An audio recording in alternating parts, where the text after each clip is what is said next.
지금부터 여의도연구원 정책위원회 공동주최 세미나 포스트 코로나 2021 위기와 도약을 시작하겠습니다.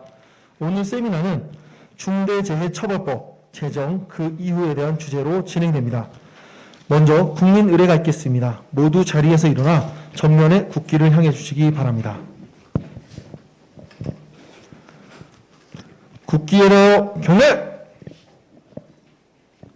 바로 이하 이식은 생략하겠습니다. 모두 착석해 주시기 바랍니다.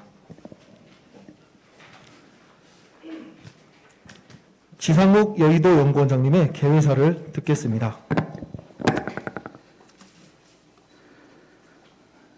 네, 안녕하십니까. 여의도 연구원장 지상욱입니다. 오늘 이렇게 바쁘신 와중에도 우리 정책위 의장님, 이종배 의장님, 또 송석준 부의장님, 또 발제를 위해서 와신 육길수 처장님, 또 고용노동부 권기섭 실장님, 박대수 의원님과 또 홍석준 의원님, 아직 도착을 못하셨던 의원님들께 감사를 드립니다. 세 가지 부문에 대해서 좀 핵심을 잡고 말씀드리도록 하겠습니다. 첫 번째, 살려고 일했던 노동자가 또 죽었다. 우여곡절 끝에 지난 1월 26일 중대재해처벌 등에 관한 법률이 제정되었습니다. 과거 허술했던 규제를 더욱 강화해서 제정되었던 법입니다. 그럼에도 불구하고 산업 현장에서는 억울한 죽음이 계속되고 있습니다. 그것도 사회적 기득권자가 아니라 약자 중에 약자들이 그 억울한 죽음의 대상이 되고 있습니다. 최근 한 달 전 4월 22일 오후 4시 평택항의 부두에서 용역회사 지시에 따라 컨테이너 바닥에 있는 이물질 청소 작업을 하던 불과 23세 대학생 3학년 이선호 씨가 300kg가량의 개방형 컨테이너의 뒷부분 날개에 깔려 사망했습니다. 스스로 학비와 생활비를 벌고자 하였던 우리 사회의 청년입니다. 이러한 죽음을 끊임없이 반복시키는 죽음의 고리인 하청에 의한 비정규직과 안전비용이라는 단어들이 자리 잡고 있기에 분노와 절망감은 더 클 수밖에 없습니다. 두 번째, 얼마나 더 죽어나가야 우리는 법으로 이런 억울한 죽음을 끊어낼 수 있는가? 지난 1월 26일 새롭게 정비된 중대재해처벌법은 이러한 죽음에 원초적 책임이 있는 기업 등에게 그 책임을 강화했습니다. 이미 실행되고 있는 김용균법 또한 개정된 산업안전보건법으로 법적으로 다양한 고용 형태의 노동자들이 고용 대상이 되며 근로자의 긴급 대피권을 보장하고 있음에도 불구하고 이러한 법들도 무색하게 현재 이러한 억울한 죽음의 고리는 끊어내어지지 못하고 오히려 증가되고 있습니다. 현재 고용부의 통계에 따른 2020년 산업재해사고 사망자는 882명으로 전년 대비 오히려 27명이 증가하였습니다. 세부 내용을 보면 전체 사망사고 발생 사업장에서 5인 미만 사업장이 전체 35.4%, 312명입니다. 그리고 5인에서 49인, 50인 미만의 사업장이 전체 45.6%, 402명입니다. 지난 1월 제정된 중대재해처벌법에는 50인 미만 사업장에 대해서는 4년간 유예를 두어서 2024년부터 적용될 예정이고 5인 미만 사업장은 중대재해처벌법 적용 대상에서 제외됐습니다.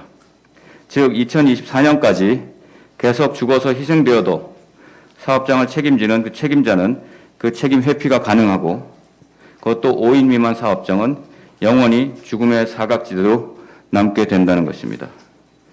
이들의 죽음으로 만들어진 법이 이들의 죽음에게도 적용되지도 못한 정치적 생생이 매우 허망합니다. 세 번째, 더 이상 방치하지 말자. 이윤이 벌칙보다 훨씬 크면 절대로 근절되지 않는 것을 우리는 잘 압니다. 억울한 죽음이 현장에서 발생되었고 그들의 안타까움이 언론에 알려질 때 대신에 우리 정치권은 거길 찾아가서 그 억울한 분들께 애도를 합니다. 그러지 맙시다. 그것은 위로도 아니고 예의도 아닙니다. 지금이라도 지난 1월에 제정된 법의 허점을 철저하게 보강해서 이러한 억울한 죽음이 더 이상 발생되지 않게 해야 됩니다. 이러한 억울한 죽음을 막는 것은 헌법적 가치이고 이념도 여야도 아닌 것입니다. 모두 다 같이 행복하게 사는 사회를 위해서라면 이제 우리가 나서야 되지 않겠습니까? 제 말씀은 이걸로 마치고요. 그 다음에 정책의장님 말씀 듣겠습니다.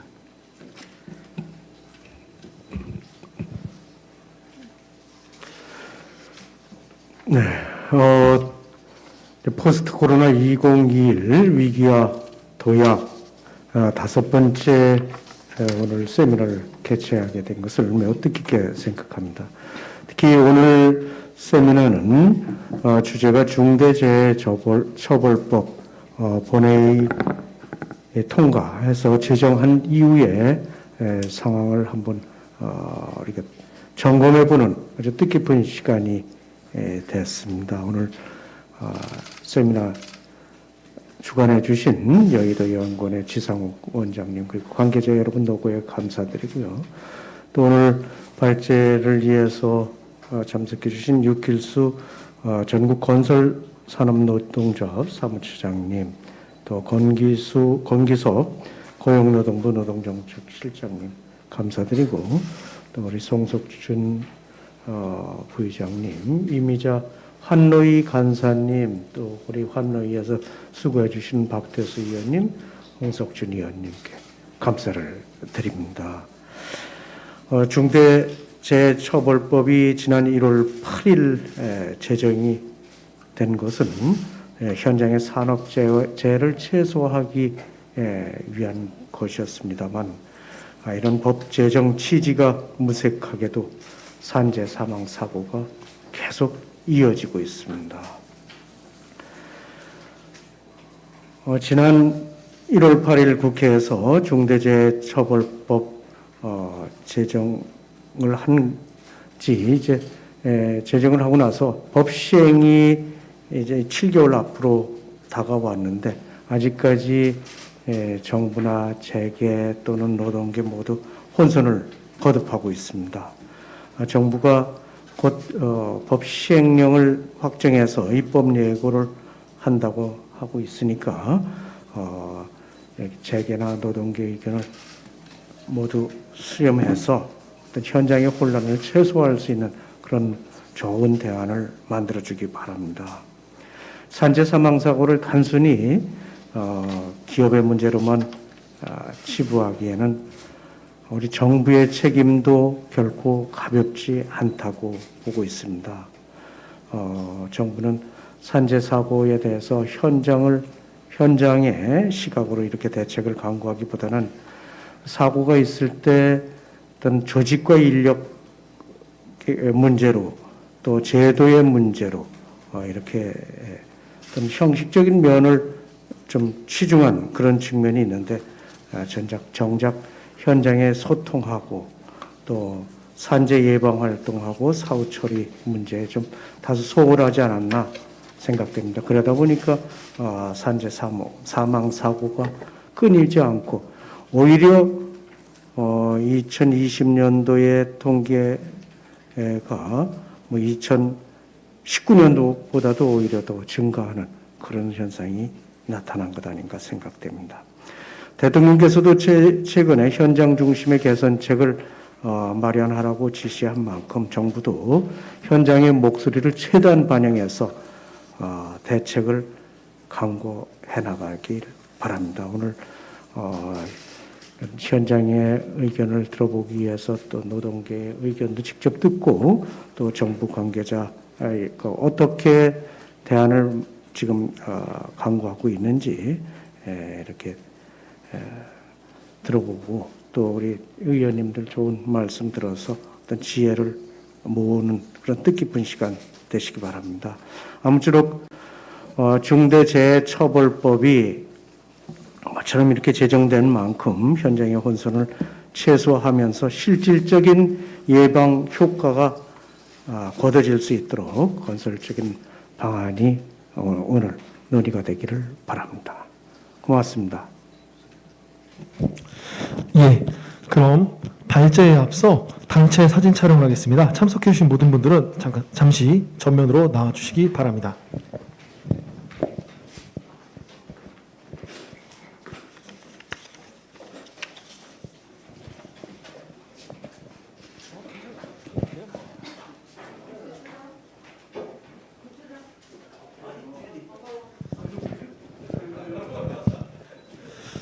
예, 그럼 전면을 바라봐 주시기 바랍니다. 자, 찍겠습니다. 하나, 둘, 셋. 자, 다 같이 이번에 구호를 외쳐보겠습니다. 제가 노동자의 하면 다 같이 힘! 하고 외쳐주시면 되겠습니다. 한번 해보겠습니다. 노동자의! 예, 감사합니다. 이제 이어가도록 하겠습니다. 착석 부탁드립니다.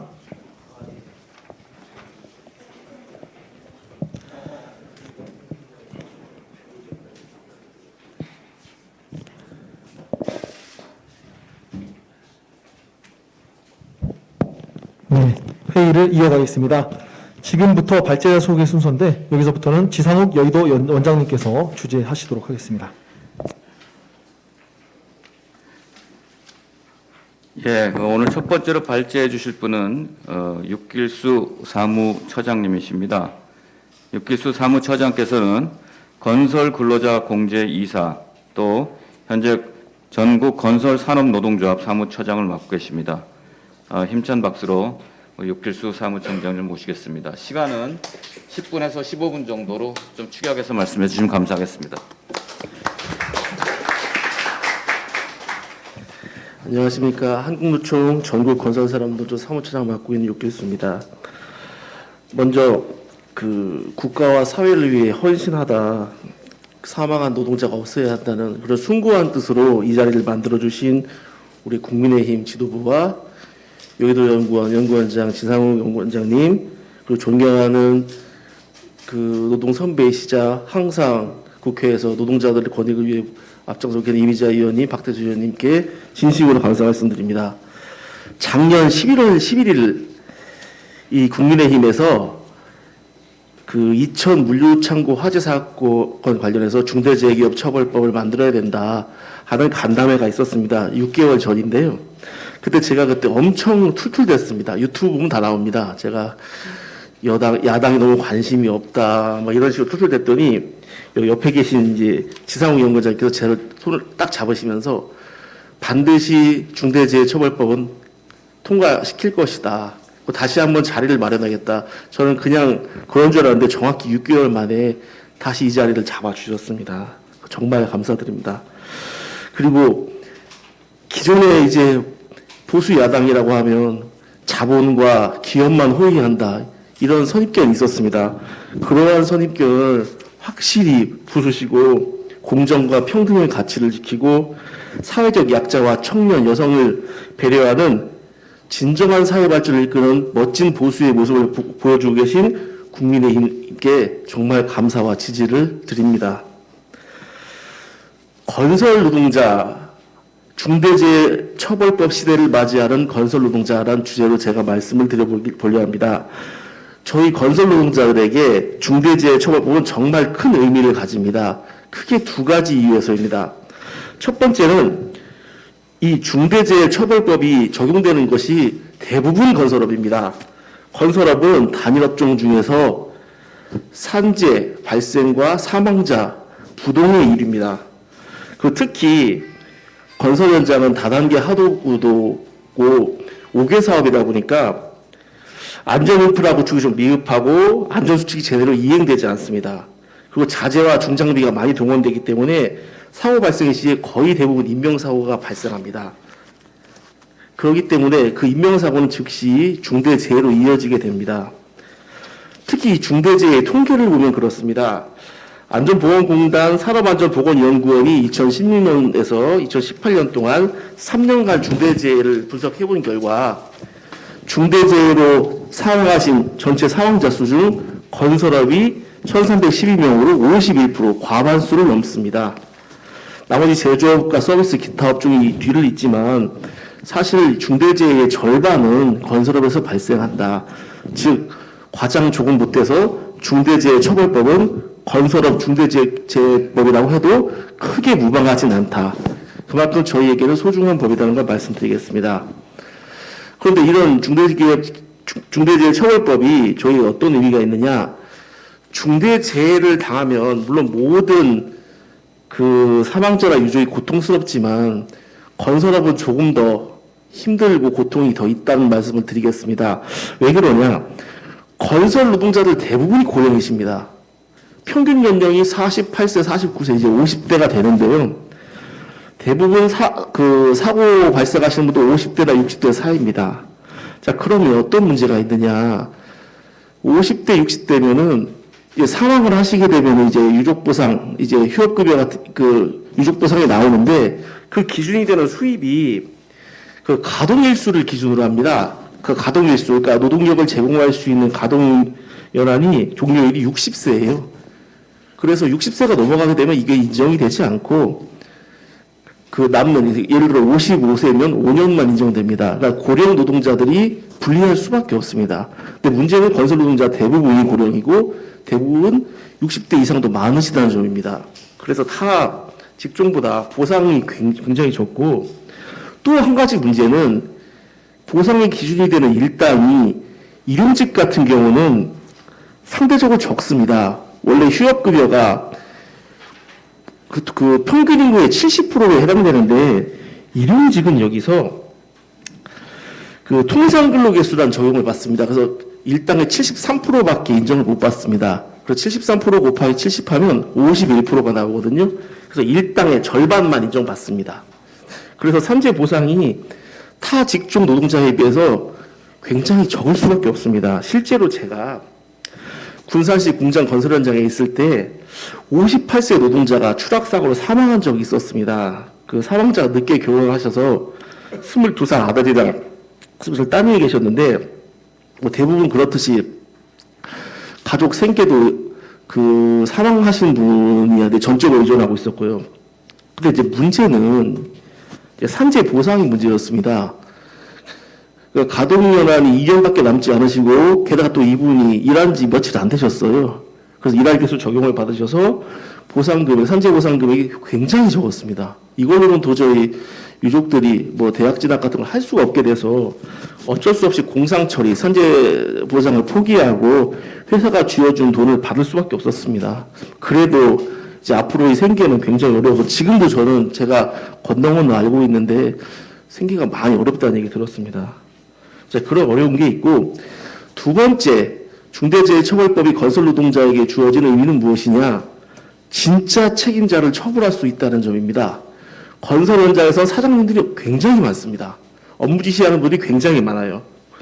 예를 들어 사망사고가 발생하면 주르륵 조사들 불려가는데 뭐 발주처 일단 불려가고 원청 대표, 원청 현장 소장, 하청 대표, 하청 소장, 안전관리자들, 거기다 무슨 이사들 이렇게 많은데 여기에 불법 하도급까지 있다. 불법 하도급 사장들, 소장들, 예를 들어 장비 사고다. 장비 차주, 장비 운전기사 이렇게 굉장히 많은 사람들이 딸려 나옵니다. 근데 문제는 이 사람들 이렇게 많은 사장님들이 처벌을 받는 게 대부분 원청 법인 대표나 실제 진짜 책임자가 아니라 정말 억울하게 대표의 지시를 받아 고용된 현장 소장이나 안전관리자들입니다. 법인 대표는 거의 처벌을 받지 않고 받더라도 기껏해야 수백만 원에 해당하는 아주 가벼운 벌금형을 받게 됩니다. 제가 지난해 경기도에서 한 사고를 제가 봤었는데 사망자가 5톤 크레인으로 철근을 이제 인양하다가 크레인이 턴테이블 볼트와 붐대를 지지하는 그 볼트가 있습니다. 그게 무너져서 붐대에 맞아 사망하셨는데 원청 소장 불려가고 하청 소장, 크레인 차주, 크레인 기사 다 조사를 받았는데 원청 대표는 처벌을 받지 않았어요. 그 전에 안전 관련 서류를 꼼꼼히 작성해둬서 자기는 안전관리 소홀 혐의가 없다 이런 식으로 혐의를 벗었고 결국 하청 소장과 크레인 차주가 업무상 과실치사로 처벌을 받았는데 벌금 500만 원이었습니다. 자, 월급 500만 원, 물론 합의를 했다, 보상을 충분히 했다, 그 다음에 여러 가지 뭐 과실범에 대해서 처벌을 받았는데 가족들이 너무 슬퍼하셨어요. 뭐 여기 뭐 법조인도 계시겠지만 벌금 500만 원은 조금 심한 모욕죄나 명예훼손도 나올 수가 있는 겁니다.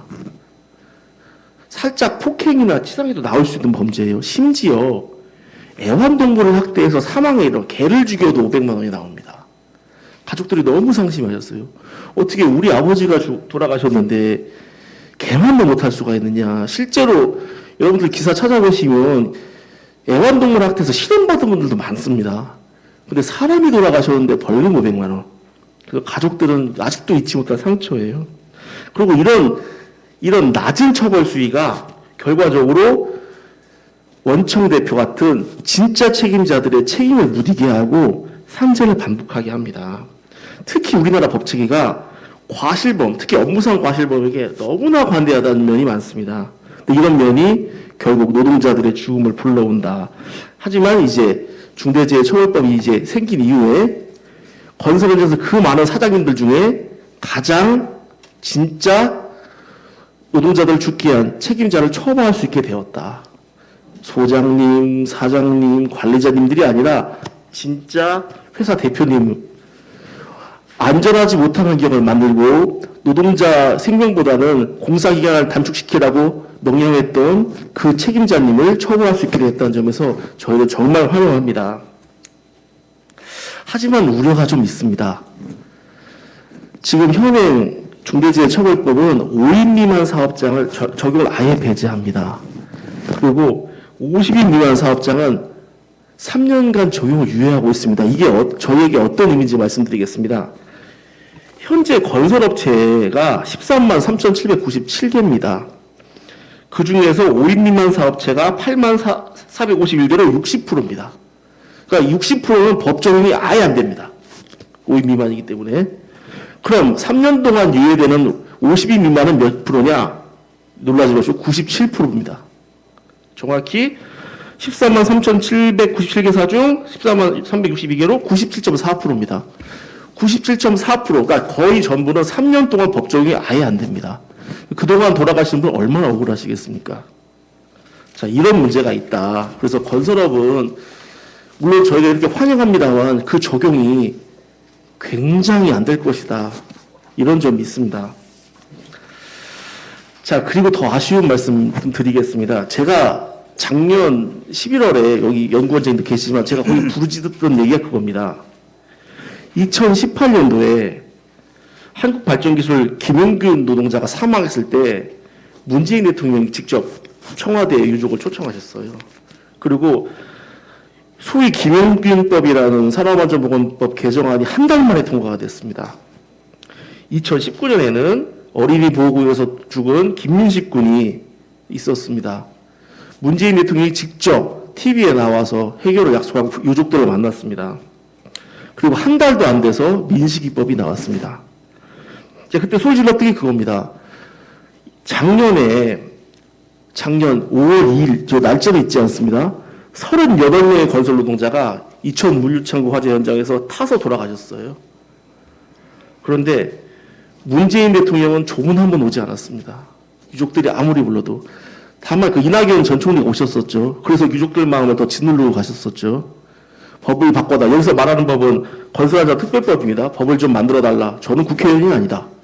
그럼 왜 오셨냐? 그냥 조문하러 왔다. 사람들 말도 뭐하냐? 내가 안 불렀다. 가라. 가겠다. 그걸 듣는 유족뿐만 아니라 건설 노동자들은 정말 미치는 줄 알았습니다. 대통령도 무시하고 조문오신 이낙연 전 총리께서도 그렇게 말장난을 하시니 제가 그 말씀인 겁니다. 그 유족이 말씀하셨던 법, 건설안전특별법은 지금도 제정이 안 되고 있습니다. 지금도. 제가 여기서 6개월 전에도 말씀을 드렸어요. 그 지상훈 원장님한테 이거 왜 안 되냐. 건설 노동자를 너무 소홀히 여기시는 거 아니야. 사람이 먼저라면서 문재인 대통령님 유족 한 번 찾지도 않으시고 법은 하나도 안 되고 뭐 노동부 계시지만 지금 건설안전특별법은 노동부가 반대하는 이유도 저도 알고 있습니다. 건설안전특별법의 소관 부처는 노동부가 맞죠. 하지만 저는 말씀을 드리겠습니다. 소관 부처가 맞으시면 노동부에서 해달라. 국토부와 노동부 양부처가 힘겨루기 그만하시고 제발 좀 이천 물류창고 화재 사고 같은 수많은 노동자가 죽지 않게끔 법 좀 만들어달라. 노동부 실장님 계시지만 제가 말씀드리겠습니다. 그리고 여러 업계에 계신 분들 아니면 좀 다르게 보수적으로 생각하시는 분들 중대재해처벌법 너무 과도한 규제 아니냐. 사람 생명에 과도한 게 어디 있습니까?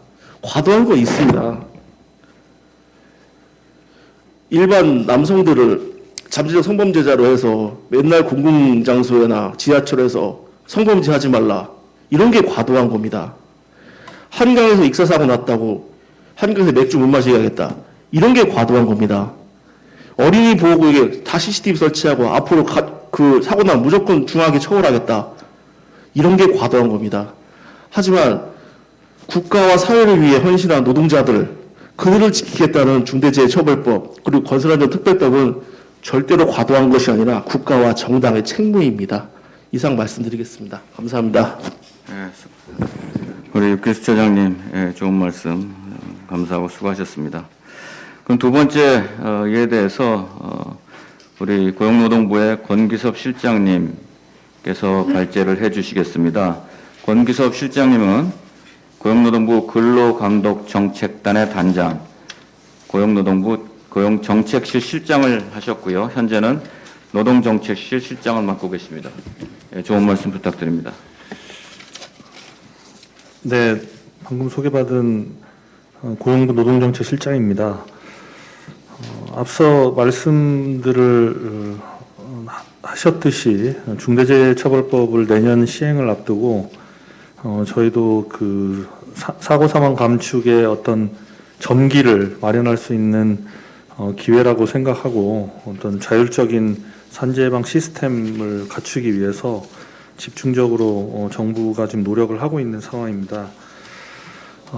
자료 있는 대로 1페이지 보시면 아까 말씀하신 대로 작년도에 19년도에 저희가 800명대로 들어왔었는데 다시 20년도에 조금 소폭 증가를 했고 금년도 4월 잠정으로도 전년 대비 약간 감소를 했지만 아시는 바와 같이 5월 달 들어서 여러 가지 지금 뭐 현대제철, 현대중공업 등등 해서 여러 가지 사고가 조금 일어나고 있어서 매우 좀 안타깝고 송구스럽게 생각을 하고 있습니다. 금년도 저희가 산재 사망 사고 감축의 주요한 추진 방향은 일단 건설과 제조업 중심으로 이제 밀착 관리를 하고 추락 등 3대 안전 조치를 중점적으로 지도 감독을 하고 위험의 사각지대를 발굴해서 계속적으로 감독을 하고 점검하는 세 가지가 되겠습니다. 그 산재 다발 분야에 대한 중점 관리 추진 관련해서 건설 현장에 대해서는 일단 100억 이상 사업에 대해서는 건설 본사 중심으로 저희가 현장 안전 관리를 실시토록 지도를 하고 있고 불량 업체에 대해서는 본사하고 전체 현장 감독을 동시에 실시하고 행사법 조치를 하고 있는 중입니다. 그래서 최근에 중대재해가 다수 발생했던 뭐 태형건설 등에 대해서는 본사 감독을 현장 감독과 함께 실시를 하고 최근에 중대재해처벌법에서 강조하고 있는 안전보건관리체계 구축을 지도해 나가고 있습니다. 그리고 1에서 100억까지는 기술지도기관을 통한 현장 안전관리를 집중적으로 저희가 지도를 하고 있고요. 그 안전관리 현장을 한 15,000개에 대한 페트롤 점검도 하고 934개소에 대해서는 감독하고 행사법 조치도 계속하고 있습니다. 1억 미만 사업장은 사실 소재지나 이런 게 파악하기가 힘든 부분도 있고 공사기간이 굉장히 단기에 이루어지는 경우도 있어서 일단 무료로 기술 지도를 하고 그 다음에 가장 안전에 취약한 시스템 비계나 고소 작업대 등 재정 지원을 연계해서 설치를 지원하는 방식으로 하고 있습니다. 제조업에서는 끼임 사고가 가장 많은데 끼임 사고는 그 끼임 위험기계 보유 100인 미만 사업장 4만 개에 대해서 저희가 연락 체계를 구축하고 현재 자율 점검을 실시하고 그 현황을 받고 자율 점검이 제대로 되지 않은 데에 대해서는 저희가 감독으로 이어서 점검을 하고 있는 상황입니다. 다음 페이지입니다. 화학사업장도 그 사업장 규모나 사고 발생 이력 등 위험도를 고려해서 저희가 중점관리 대상을 13,000개소를 선정해서 집중적으로 현재 관리를 하고 있는 상황입니다. 그리고 조선업 사업장도 최근에 이제 발주량이 증가를 하면서 사고가 날 가능성이 높아지고 있어서 완성배 제작 업체에 대해서는 그 자율관리 체계를 강화하고 지방노동청장이 직접적으로 대형 조선업체를 방문해서 계속적인 구축 확인을 실시를 하고 있고요. 블록업체에 대해서는 기술 지도나 페트롤 점검을 통해서 불량 사업장을 계속 감독해 나가고 있는 상황입니다. 그리고 수리조선소도 수시 점검 77개소에 대한 수시 점검을 실시한 바 있습니다. 가장 지금 사고 원인으로 많이 나는 게 추락하고 끼임하고 안전보호구 착용, 안전조치 미준수로 인한 사망사고가 계속 되고 있기 때문에 여기에는 저희가 점검에 사용할 수 있는 페트롤카를 금년도에 집중적으로 투입해서 점검 감독을 하고 있고 약 한 24,000개소에 대한 점검을 실시를 하고 여러 가지 사법 조치 등을 확행하고 있는 상황입니다. 그리고 저희가 민간 산재 예방 기관의 기술 지도도 계속 강화해서 특히 기술 지도 내용을 이행하지 않는 불량 현장을 점검이나 감독으로 연계하도록 그렇게 민간 산재 예방 기관과 협력해서 계속 해 나가고 있습니다. 그리고 위험 사업장 밀착 관리를 통해서 저희가 사각지대 발굴을 하고 있는데 일단 항만 컨테이너 끼임이나 벌목 작업, 그 다음에 달비개 작업 추락 요인, 그 다음에 고소 작업대 등이 가장 위험 작업으로 선정을 해서 여기에 대한 계속적인 점검과 그걸 강화하고 있습니다. 최근에 사망 사고도 이런 부분에서 발생을 했기 때문에 달비개 작업에 대한 특별 감독을 긴급 점검을 지난달에 실시를 했고요. 최근에 사고가 발생한 현대중공업, 현대제철소, 그 다음에 항만 컨테이너 작업에 관한 5대 항에 대해서 현재 긴급 점검 및 특별 감독을 전체적으로 실시를 하고 있는 중입니다. 다음 페이지입니다.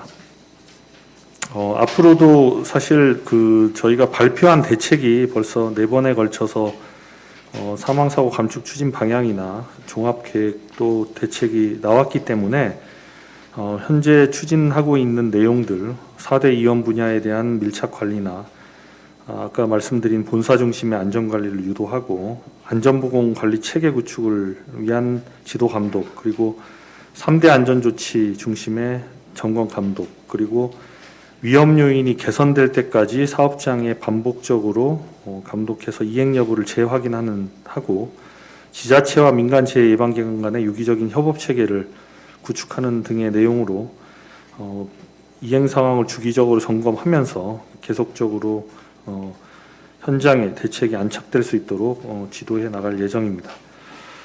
아울러서 중대재해처벌법 후속 조치를 지금 추진을 하고 있는 중입니다.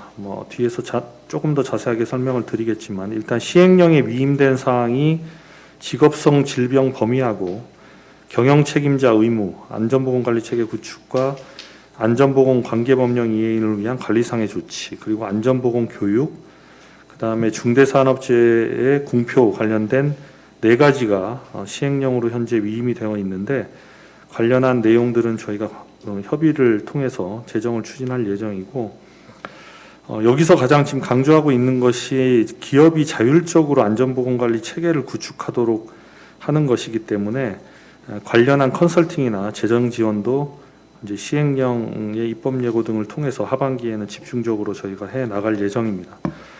다만 이제 현재 50인 미만 사업장이 3년간 적용이 유예가 되어 있기 때문에 여기 50인 미만 사업장에 대해서는 안전관리 현장 지원단 운영을 통해서 안전보건관리 체계를 진단하고 맞춤형 솔루션을 제공하는 사업도 동시에 추진을 하고 이 컨설팅 제공 시에 안전수다 혁신 사업이라고 해서 위험기계를 교체하는 사업도 재정 지원을 같이 하면서 소규모 사업장에 대해서 우선을 지원하는 내용을 하고 있고 현재 시행령 관련해서 입법 예고가 되면 바로 규모별 업종별 가이드라인도 제작해서 배포를 할 예정입니다.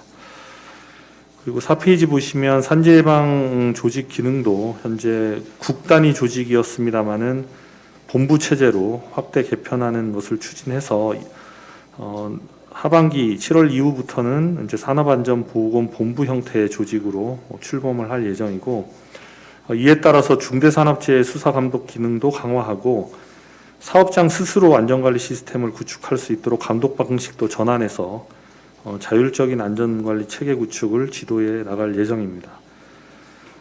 그래서 그와 관련해서 이제 지방관서와 지금 산업안전공단, 그다음 민간재해예방기금 간의 유기적인 연결 체계를 통해서 전체적인 그 사각지대를 해소해 나갈 예정이고요. 특히 그 민간재해예방기관의 기술지도 실효성을 강화하기 위해서 현재 시공사와 기술지도 계약을 하는 게 되어 있었는데, 최근에 환노위에서 법을 일단 통과가 됐습니다. 그래서 발주자와 계약을 하도록 법제도가 개선이 돼서 아무래도 민간 재해 예방 기관들도 상당 부분 역할을 할 수 있고, 시공사나 업체의 눈치를 보지 않고 직접적인 기술 지도가 가능하도록 그렇게 법 개정을 지금 추진을 하고 있습니다. 그리고 지자체의 산재 예방 책무를 신설을 지금 했습니다. 21년 11월 10일부터 시행이 되게 되어 있는 산업안전보건법에 지자체도 산재 예방에 같이 참여할 수 있도록 저희가 신설을 했고요. 그거와 관련된 안전보건 협의체도 만들어서 연계도 강화하고, 이외에 뭐 제도 개선이라든지 그 지자체 재정 지원을 할 수 있는 것들이 있으면 적극적으로 발굴해서 내년도 예산에도 반영을 할 예정입니다. 5페이지 보시면은 시행령은 뭐 앞서 말씀드린 대로 중대재해산업재해 시행령 위임사항이 직업성 질병 등 4가지 사안이 돼 있는데, 현재 전문가 TF를 구성해서 논의를 했고요. 관계부처와 최종적으로 지금 협의를 마무리하는 작업을 진행을 하고 있습니다. 여기서 이제 안전보건관리 체계 구축이 시행령의 가장 주요한 저희가 담을 위임 사항이기 때문에 그 안전에 관한 리더십이라든지 인력 조직 구축, 그 다음에 협력업체 안전관리 역량을 제고하는 것들, 그 다음에 위험요인 관리 체계, 종사자 의견 수렴 등을 주요 내용으로 현재 검토 중에 있습니다. 그리고 최근 재해다발 건설업 본사 감독할 때는 저희가 안전보건관리 체계 중심으로 감독을 하고 있는 중입니다. 그래서 현재 들어가서 저희가 본 내용들은 대표이사의 안전보건 관심과 전략 활동이나 그 안전보건 목표의 설정 여부라든지, 아니면 본사의 안전 전담팀의 뭐 수준이라든지, 아니면 전담 비율이라든지, 그 다음에 위험성 평가 등에 대한 위험 요인 관리 체계를 어떻게 구축하고 있는지, 그 다음에 근로자 의견 수렴 후에 개선 조치를 현장별로 잘 하고 있는지 등등, 그리고 협력업체에 대한 역량 제고를 위한 안전 역량 제고를 위한 지원 등 관련해서 이러한 부분들을 중점적으로 보고 법 개정에도 법 시행령 제정에도 반영을 할 예정입니다. 하여튼 최대한 빠른 시간 내에 저희가 관계부처 및 노사 의견 수렴을 거쳐서 입법 예고를 할 예정이고, 국회에도 좀 저희가 보고를 할 예정이며, 관련해서 저희가 노사 단체의 의견 수렴도 입법 예고 전에 최대한 수렴해서 반영을 할 계획으로 있습니다. 이상입니다. 네, 권계사 실장님 말씀 잘 들었습니다. 이제 전체 토론을 자유롭게 할 텐데요. 하나 말씀을 드리면, 제가 이제 권계사 실장님 말씀을 듣고 느끼는 게, 노동부에서 하고 있는 노력들이 보통 집중 관리, 지도, 감독, 패트롤 점검 이런 쪽으로 굉장히 중점되어 있습니다. 물론 뒤에 시행령이 나오면 기업과 사업장에 스스로 자율적인 안전보건관리 체계를 구축한다는 내용도 있고, 또 사업주의 안전보건 확보 의무도 뭐 추가된다고 하는데, 가장 중요한 거는 기업은 이제 이윤을 얻기 위해서 존재하는 집단 아니겠습니까? 정당은 이제 수권을 하기 위해서 있는 조직인 것처럼. 그래서 이런 것들이 이윤보다 소위 말하는 벌칙이 작으면 절대로 빠른 시간 내에 근절되기 힘든 그런 그 구조적인 게 있습니다. 그런 거에 대해서 항상 이제 좀 안타까움을 갖고 있는 사람으로 이런 자리를 이제 오늘 모시게 됐는데요. 그런 내용을 다 포함해서 의원님들 자유롭게 의견 말씀해 주시고 또 여기 이미자 의원님 또 우리 법안 또 발의해 주셨고 한데 좀 미진한 점 그동안에 하셨던 내용 이후에 어떻게 더 우리는 그 죽음의 고리를 끊기 위해서 국민의힘이 약자와 동행을 할 수 있는지 그런 방법에 대해서 우리 박대수 의원님, 송석준 의원님, 또 홍석준 의원님 다 말씀 주신 자연스럽게 예, 좀 하면 좋겠습니다. 누가 말씀 주시겠습니까? 예, 이미자 의원님 말씀 주십시오. 네, 검사님. 강기도 지처단에 무슨 원인이 있다고 말씀하셨잖아요. 어디까지 지금 있나요? 뭐 잘 아시겠지만 중대재해처벌법이 중대시민재해하고 이제 중대재해하고 두 가지로 돼 있는데요. 이제 중대재해처벌법 그러니까 산업재해 관련해서는 저희가 주관을 하고 관계부처가 하고요. 저쪽은 또 법무부가 주관이 되고 또 뭐 환경부라든지 행안부라든지 여러 부처가 또 관련이 돼 있어서 일단 각자 뭐 초안은 구성을 일단 한 상태고 그걸 가지고 이제 논의를 진행을 하고 있는 상황입니다. 전체 총괄은 법무부에서 하고 있습니다. 예. 네, 저희는 이제 네네. 뭐 초안이라고 하는 네네네.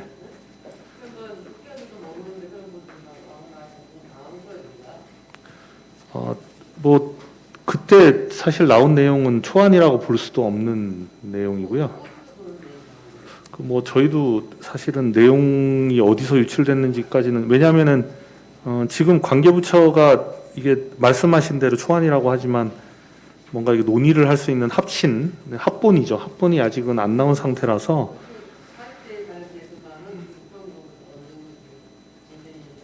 네네 뭐 그렇게 예. 저희는 이제 산업재해 관련해서는 초안 정도는 만들어 놓은 상태입니다.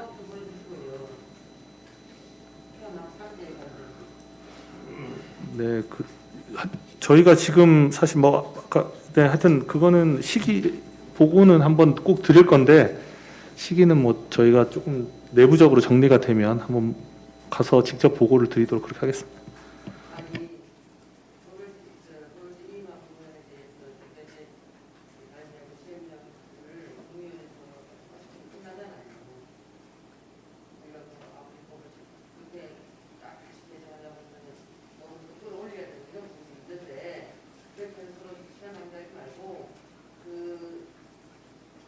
산업재해 관련돼서만이라도 야당 당사 방에 소통을 갖다가 상이 해서 주겠고요.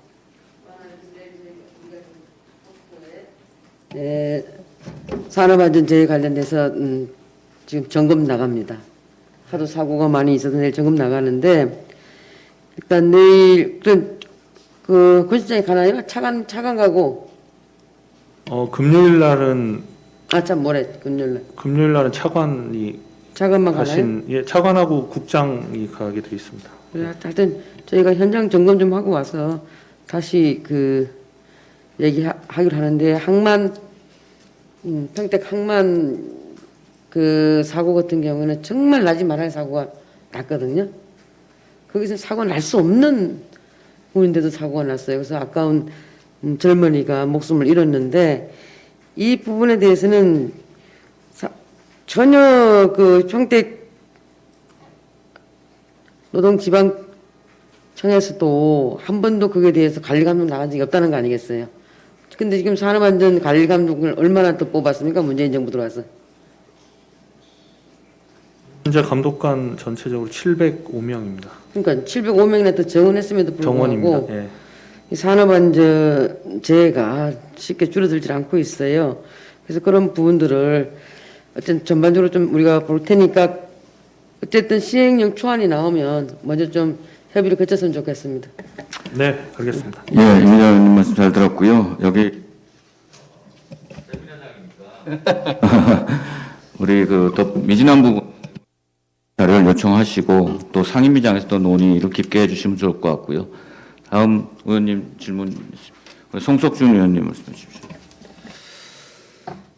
예, 오늘 이 주제를 보니까 또 안건에 제 지역구 이천의 그 가슴 아픈 지난해 이천화재 참사가 또 다시 생각이 납니다. 예, 그리고 지금 고용부에 우리 공기섭 실장님이 발제한 내용을 보면 2019년 855명에서 2020년에 산재 사망 사고 건수가 소폭이라고 그러지만 많이 늘었네요. 예, 27명이면 엄청 많은 거 아닙니까? 예. 그리고 금년에 이미 전년 대비 상반기만 6명 감소라 그러지만 이미 작년에 많이 늘어난 수치 대비 6명 감소라고 하면 올해도 사실은 큰 개선이 안 됐다는 걸 말해 주거든요.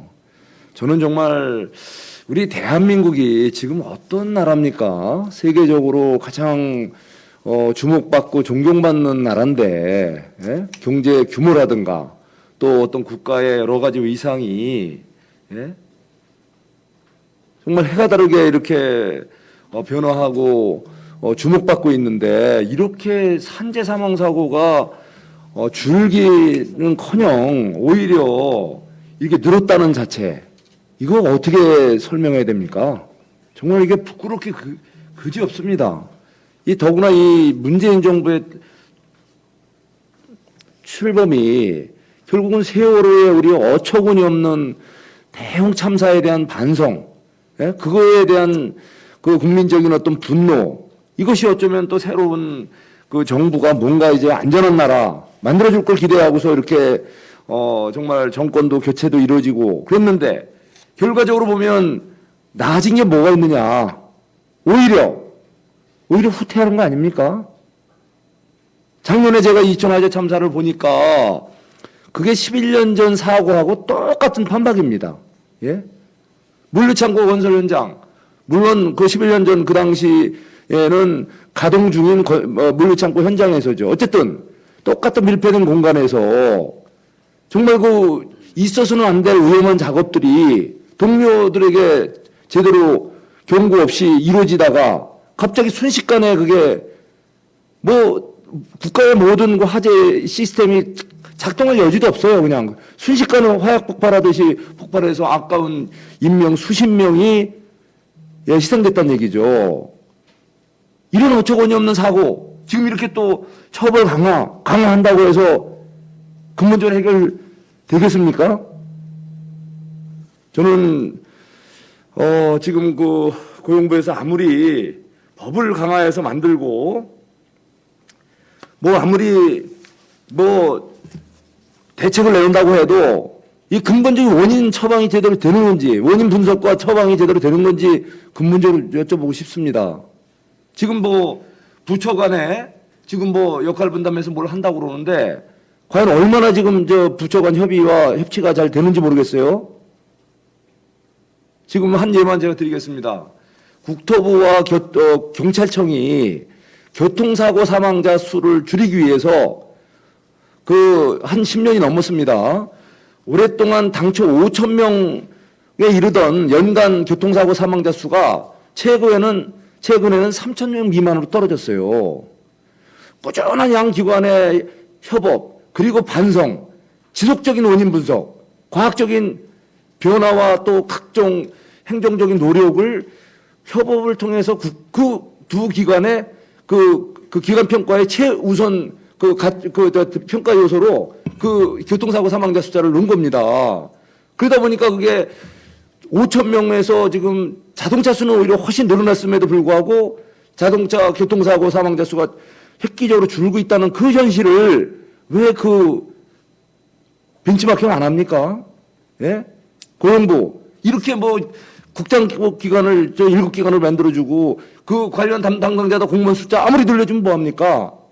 예? 형식적으로 점검하고 형식적으로 운영하고 건설 현장에서는 당장 돈 조금 아끼려고 그 조그만 업체들이요. 지난번에 이청아재 참사도 그 건설 현장에서 그냥 그 공기 단축하고 그 해서는 안 되는 그 상황에서 그 모든 규정을 위반해 가면서 몰래 그런 작업을 하다 그런 대형 사고가 난 거예요.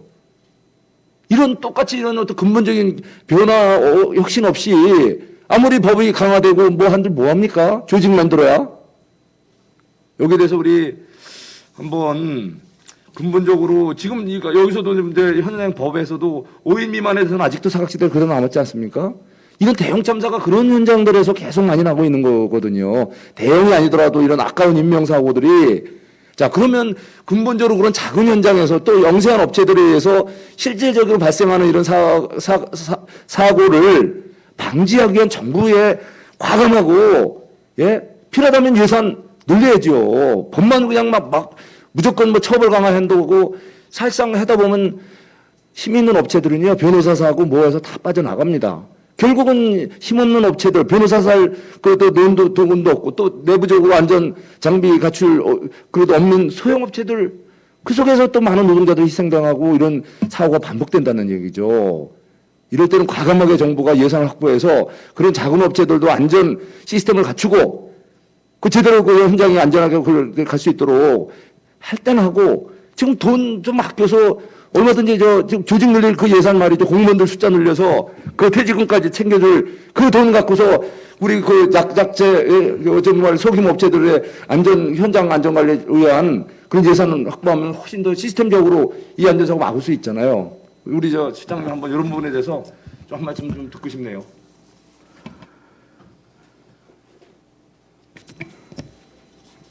네, 말씀 주신 대로 산재 사망사고 감축이 처벌의 강화나 이걸로만 될 수 있는 건 아니라는 점은 저희가 충분히 다 인지를 하고 있고요.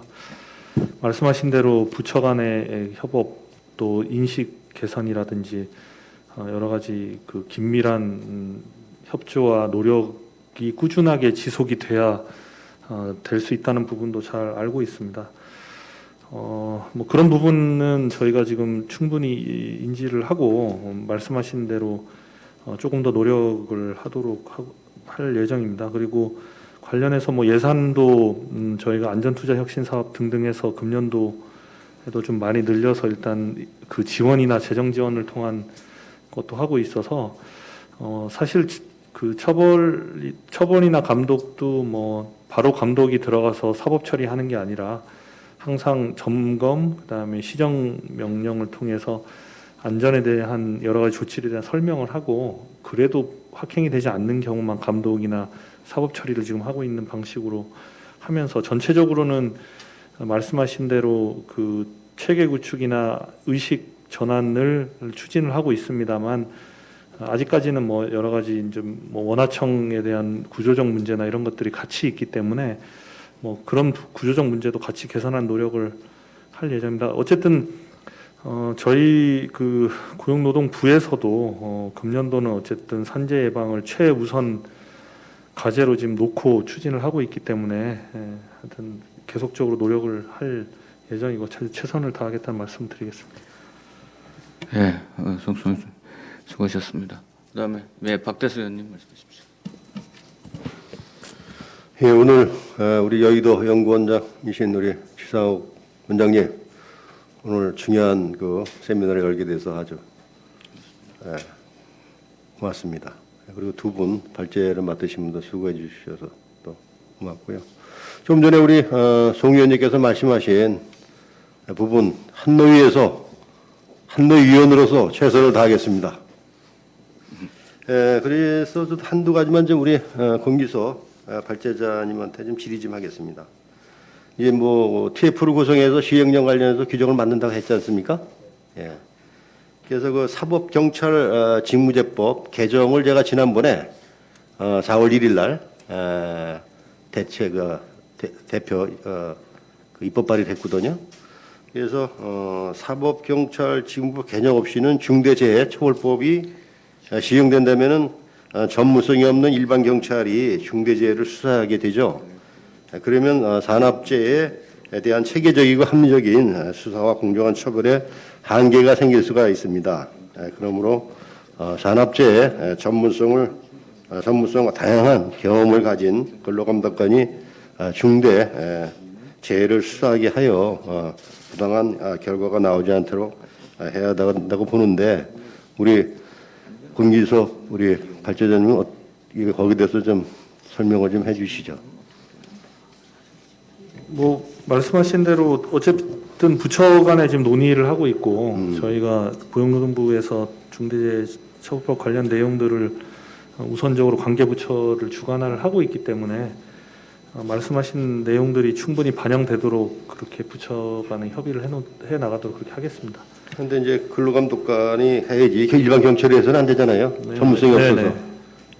그래서 그 시행령에 이제 확실하게 들어가서 나올 수 있게끔 좀 조치를 취해 주십시오. 네, 알겠습니다. 그리고 고용노동부 시행령에 담아야 할 또 경영 책임자, 이 범위는 실질적으로 어디까지를 경영 책임자로 볼 것인가에 대해서 우리 권기서 우리 발차장께서 거기다 좀 답변을 좀 해주십시오. 사실 저희가 처음에 중대재해처벌법을 제정을 할 당시에 경영 책임자는 아마 제가 알기로는 CEO 대표이사를 염두에 두고 했는 걸로 알고 있고요.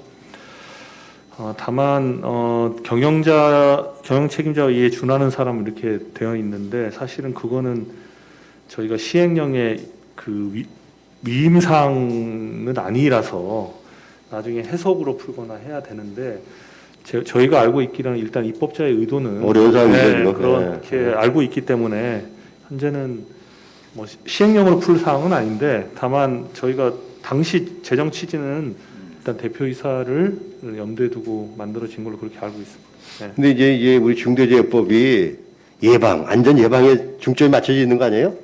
예? 뭐 처벌 여기에 드는 게 아니라, 뭐 잘못해서 처벌 주는 건데, 예방에 하기 위해서 이제 강력한 조치를 내는 거 아닙니까?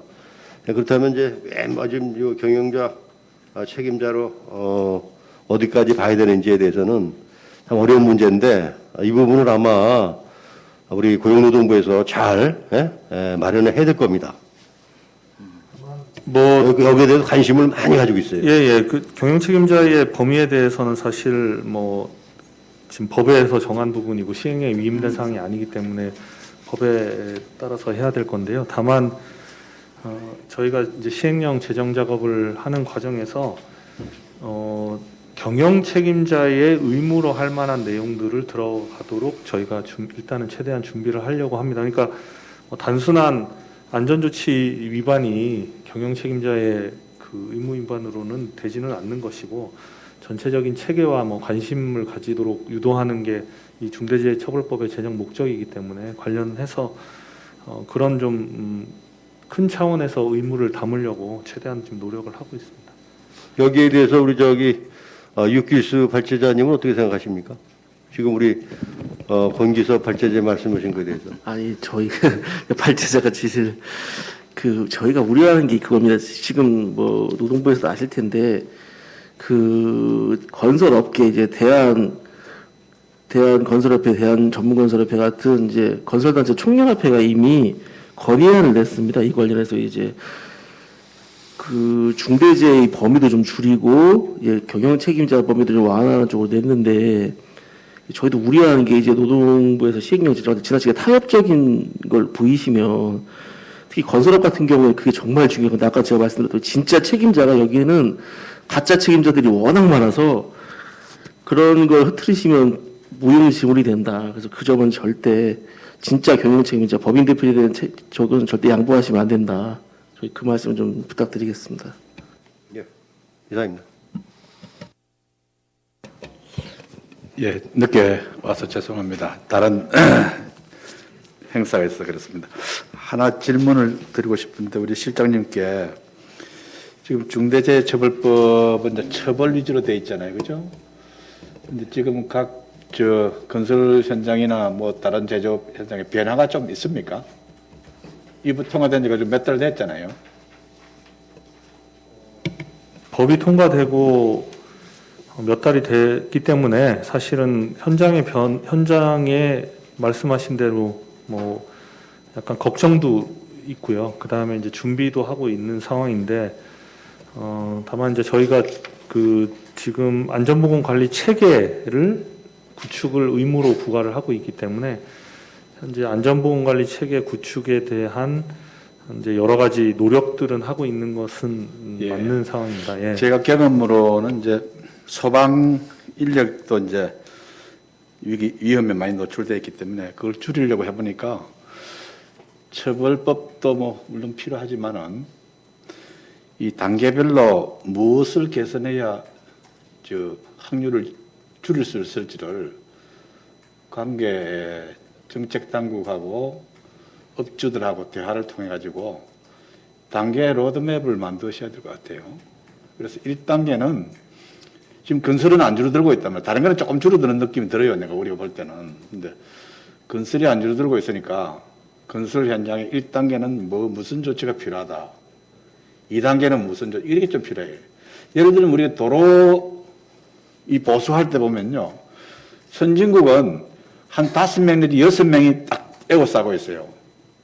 이 공사하는 밑으로 타고 내려가는 사람 말고 각 부서에서 다 나온단 말이에요. 경찰은 경찰 나와서 고용은 고용대로 나오고 회사는 회사대로 나오고 우리는 그게 전혀 없다고요. 아직까지. 그러니까 한 사람 타고 내려가다가 가스 나오면 그대로 사망사고로 연결되는 거예요.